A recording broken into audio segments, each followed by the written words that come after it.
علیکم ورحمۃ اللہ وبرکاتہ.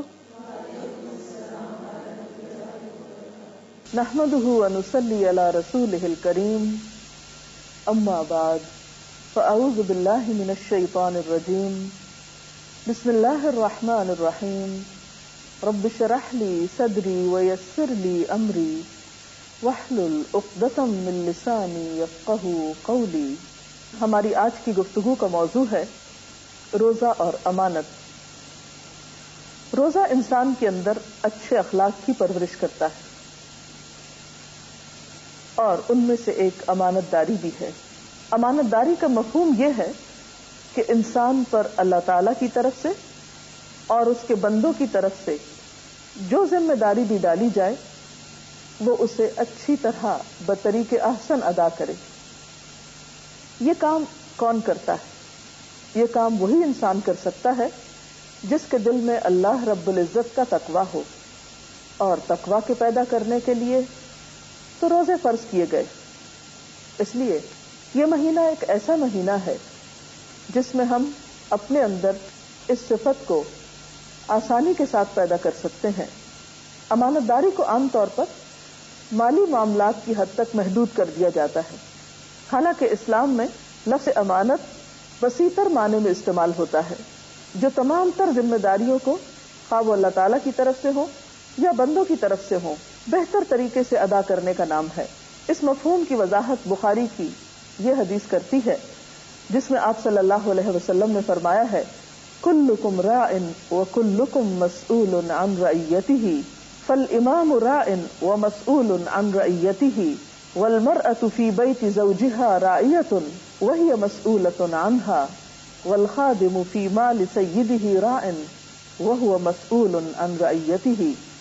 اس کا ترجمہ کچھ یوں ہے کہ تم میں سے ہر شخص نگران ہے اور ہر شخص سے اس کی رعایا کے بارے میں، اس کے زیر دست لوگوں کے بارے میں پوچھا جائے گا.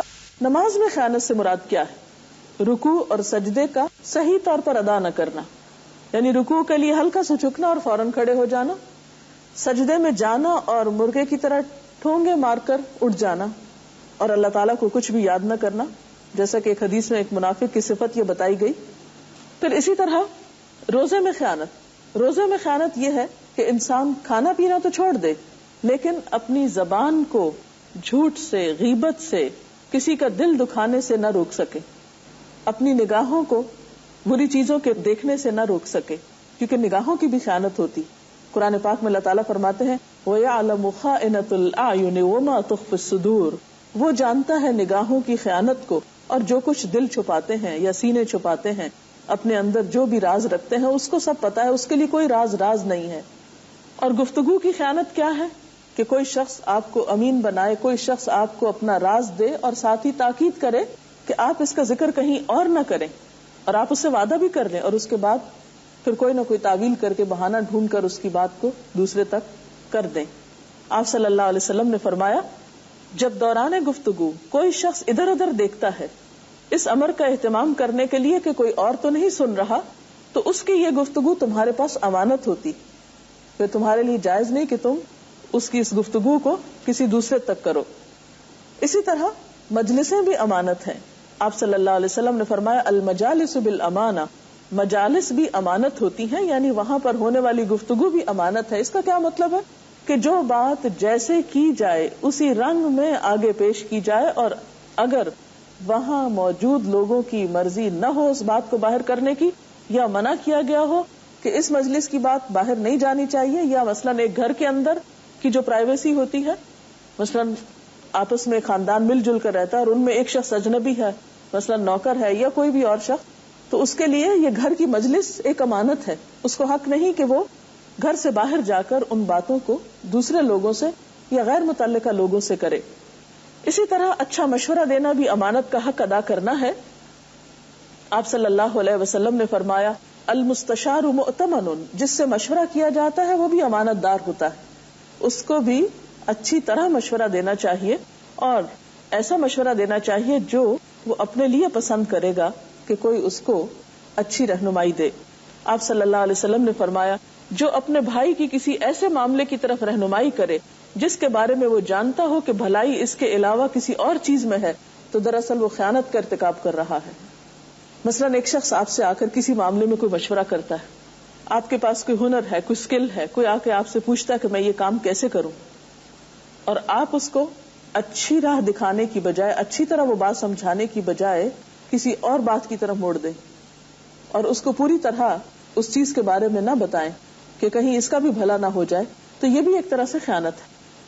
ایک اور حدیث میں آتا ہے کہ بہت بڑی خیانت ہے یہ بات کہ تم اپنے بھائی سے جو گفتگو کر رہے ہو وہ اسے سچ سمجھ رہا ہو حالانکہ تم اس سے جھوٹ بول رہے ہوتے. یعنی ایک شخص آپ پر اعتماد کر رہا ہے، آپ کی بات کو لے رہا ہے، مان رہا ہے، اور آپ اسے غلط مشورہ دے رہے ہیں یا جھوٹی بات کر رہے ہیں حالانکہ وہ آپ کو سچا سمجھ رہا ہے. اسی طرح مالی معاملات میں امانت کے بارے میں قرآن پاک میں آتا ہے فَلْيُؤَدِّ الَّذِي اؤْتُمِنَ أَمَانَتَهُ وَلْيَتَّقِ اللَّهَ رَبَّهُ، پس چاہیے کہ ادا کر دے وہ شخص جسے امانت دار بنایا گیا ہو، اور چاہیے کہ اللہ سے ڈرے جو اس کا رب ہے.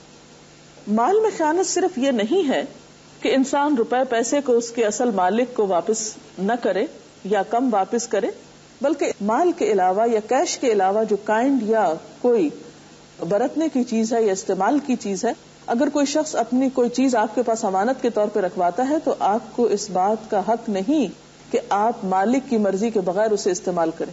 مثلا کسی نے آپ کے ہاں واشنگ مشین امانت کے طور پر چھوڑی، وہ شہر سے باہر کہیں جا رہا تھا یا اسے کوئی ایسی مجبوری پیش آئی، وہ رکھوا کر جاتا ہے چند دن کے لیے کہ واپس آؤں گا تو میں لے لوں گا، اور آپ کیا کریں کہ روزانہ اس میں کپڑے دھونا شروع کر دیں اس کی اجازت کے بغیر، تو یہ کیا ہوگا؟ ایک طرح سے اس کی امانت میں خیانت ہوگی.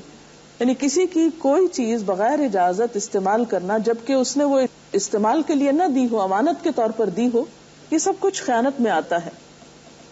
قرآن پاک میں اللہ سبحانہ وتعالی نے مومن بندوں کی جن صفات کا ذکر کیا ہے ان میں سے ایک امانت اور پاسداری بھی ہے.